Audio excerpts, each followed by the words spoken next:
Le parfum symbolise la signature olfactive d'une personne. Elle reflète sa personnalité, son humeur, son style. Et le design du parfum, du flacon de parfum, contribue souvent au choix du parfum. Donc vous l'avez compris, ici il s'agit plutôt du contenant que du contenu. Donc ce que je vous propose, c'est d'aller découvrir ces écrins qui sont à la fois raffinés et rares ici à Château-du-Loir. Suivez-moi. Donc je viens de vous le dire, nous sommes arrivés à Château-du-Loir et nous sommes donc au salon de la féerie du parfum. Je suis avec Jacques Corvézier, le fondateur de ce merveilleux salon. Ça va bien, Jacques? Ça va très bien, merci. Je suis hyper contente de vous retrouver. Voilà, moi de même, pareil. Alors on est sur la combienième édition, Jacques? 19e cette année. La 20e, on verra ce qu'on fera. Non, vous serez encore là la 20e, la 21e. Je pense encore, oui, tout à fait. Ah bah nous on compte sur vous, Jacques. Oui, mais je serai là, je serai présent. Alors combien d'exposants cette année, Jacques? Là, il va y avoir 17 ou 18. Bon, alors on a des fidèles évidemment. Voilà, toujours des fidèles, on a un nouveau. On en a qui reviennent, qui n'étaient pas venus voilà quelques années avec la période Covid et qui sont réapparus cette année. Ah oui, là j'ai le sentiment que c'est bien reparti. Hein. Oui, là, non, tout à fait. Là, c'est reparti à fond. Et je suis bien content. Ah bah moi aussi, je suis bien contente. Et nos téléspectateurs aussi. Alors, moi, ce que je propose, c'est qu'on aille voir André qui va nous mettre au parfum directement. Ah ben, tout de suite, voilà. Ben, on y va. Allez, on y va. André, il paraît que vous allez nous mettre au parfum tout de suite. Alors, et surtout, il paraît que vous êtes un amoureux, vous, de l'histoire du parfum. Voilà, si vous voulez, je suis un jeune méridional qui est tombé dans la parfumerie, un peu comme Obélix, cette potion magique. Et j'ai sauvegardé en 45 ans 13 000 objets de parfumerie, 18e, 19e, 20e siècle. Et l'objet compte des histoires. Par exemple, alors montrez-moi. Imaginez, nous sommes en 1944, on va vendre aux Américains qui vont rentrer un objet souvenir de France. Déjà très rare à l'époque, Made in France, bleu, blanc, rouge, c'est-à-dire les couleurs de drapeau américain et français. Quelque chose de très très rare encore, la contenance, non pas en millilitres mais en onces. Paris. Tabac doux, parce qu'après le tabac gris, on va refumer le tabac de Virginie, mais le plus extraordinaire n'est pas là. Il est dans le flacon. Le symbole même pour les Américains de la liberté retrouvée, c'est-à-dire la liberté belle. C'est juste, voilà. Et de la même façon, c'est une œuvre d'art. Hein. Voilà, chaque objet symbolise un peu cette phrase de Baudelaire qui dit « Souvent on trouve un vieux flacon qui se souvient, d'où jaillit toute vive une âme qui revient. » C'est magnifique. En fait, si vous voulez, l'objet que j'essaye de sauvegarder, on a créé un musée itinérant, est intéressant pour toutes les générations. C'est un lien intergénérationnel. Regardez. Cette boîte, en fait, représente l'Afrique, mais pas que. En fait, c'est un hommage de Jacques Garlin à ces gens qui ont risqué leur vie. On a oublié ça. Et pour les jeunes d'aujourd'hui, il ne faut pas oublier qu'en 1931, Guimer, Mermoz, Saint-Exupéry ont traversé, c'est l'aventure de l'aéropostale. Et en fait, ça représente le continent africain.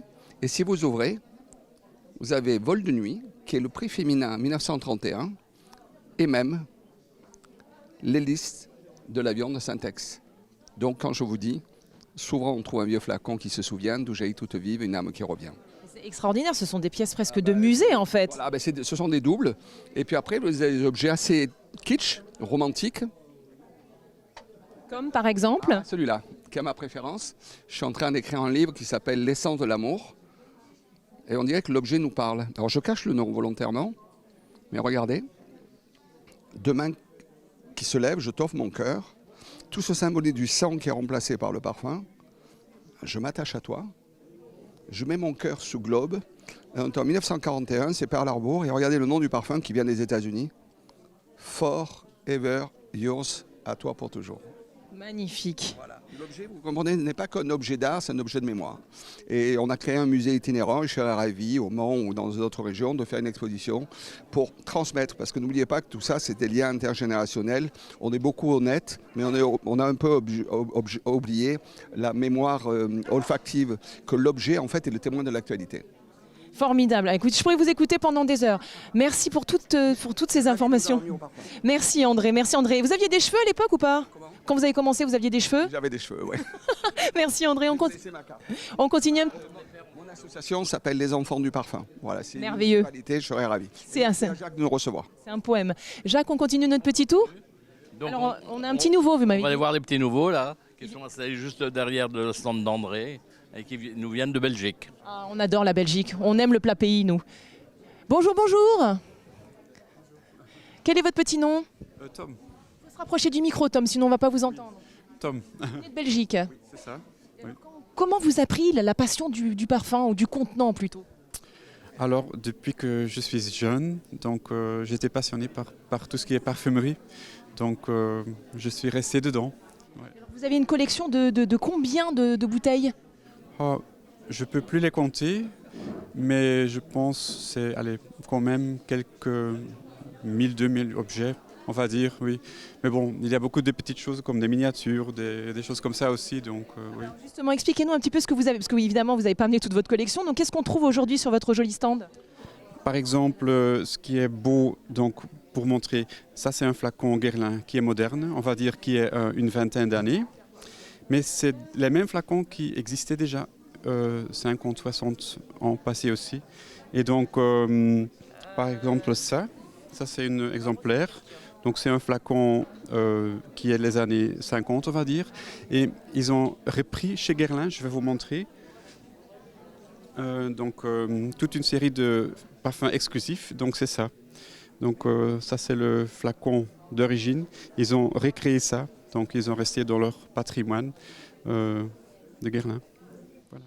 Et alors, pourquoi vous avez tenu à participer à ce salon, la féerie des parfums, ici à Château-du-Loir? Je suis collectionneur et donc c'est toujours bien de chercher quelque chose qu'on n'a pas et donc des choses qu'on a doubles, on peut essayer de les échanger. Donc c'est une grande famille de collectionneurs. Donc, ouais. Merci d'être venu de la Belgique et de nous apporter ce très très jolie pièce. On continue notre petit tour. Merci beaucoup. Bonjour, bonjour. Comment vous appelez-vous? Martine. Martine, vous êtes tombée dans la passion du parfum depuis combien de temps? À cause de... ça fait bien une vingtaine d'années. À cause de ma belle-sœur et puis de son amie. Alors, votre belle-sœur, c'est Catherine qui ne veut pas parler. Qui ne veut pas parler, exactement. Oh, la vilaine, elle ne fait pas le boulot. Exactement. Expliquez-nous un petit peu ce qu'on trouve sur votre stand. Alors ça, celui-là, c'est pas moi, hein, c'est ma belle-sœur. C'est votre belle-sœur. Alors moi, voilà, c'est des collections que j'ai achetées quand on débute, on achète un petit peu tout et rien, hein. Puis après on peaufine, donc je revends tous mes doubles et puis j'essaye de trouver de la place à la maison parce que c'est tellement dévorant comme passion. Parce que les flacons de parfum, pour moi, c'est le verre. Je trouve que la verrerie, c'est ce qui vous parle. Verrerie, ça c'est magnifique, le travail du verre et tout, c'est aérien. Enfin, j'adore. Et est-ce que ça fait rêver? C'est vrai, c'est un peu onirique. Est-ce qu'il y a un flacon particulier qui est cher à votre cœur? Là. Chalimar. Et vous l'avez là? Eh ben oui, mais je l'ai pas. Je l'ai à la maison. Vous voyez, c'est ça, mais en géant. Le fameux Chalimar, parce que c'est une histoire d'amour, le Chalimar. Vous le portez? Non, par contre, je ne le porte pas parce qu'il est trop fort pour moi. Comme quoi, donc vous aimez vraiment le contenant, vous? Ah oui, c'est le flacon en lui-même, il est très beau. Mais c'est bête, je ne peux pas vous le présenter, je ne l'ai pas. Ah, on l'aura vu en tout petit? Si, vous voyez là-bas, sur mon présentoir, là-bas, le bleu, là. Avec le bouchon bleu? Avec le bouchon bleu. Ça, c'est mon préféré. Donc c'est le design, voilà, c'est les détails. Oui, c'est le flacon lui-même et puis c'est l'histoire. Bon, merci beaucoup. On va continuer notre petit tour. Mon cher Jacques, on va aller voir un habitué. Bonjour, bonjour. Je peux vous embêter un petit peu? Merci madame, c'est très gentil. Quel est votre petit nom? André. Enchanté André. Alors André, est-ce que vous voulez bien nous parler un petit peu de votre amour pour les flacons de parfum? D'où ça vous vient? Ce qu'on peut trouver chez vous? De quel? Ça fait plus de 30 ans que je fais la collection et j'ai toujours été passionné par cette collection-là parce qu'à la fois ça tient de la maison, du flaconnage, du jus. C'est tellement divers dans cette collection que vous n'arrivez jamais à... Vous n'arrêtez jamais de découvrir... Ah oui, tout à fait. C'est toujours... vous faites des découvertes en découvertes et puis...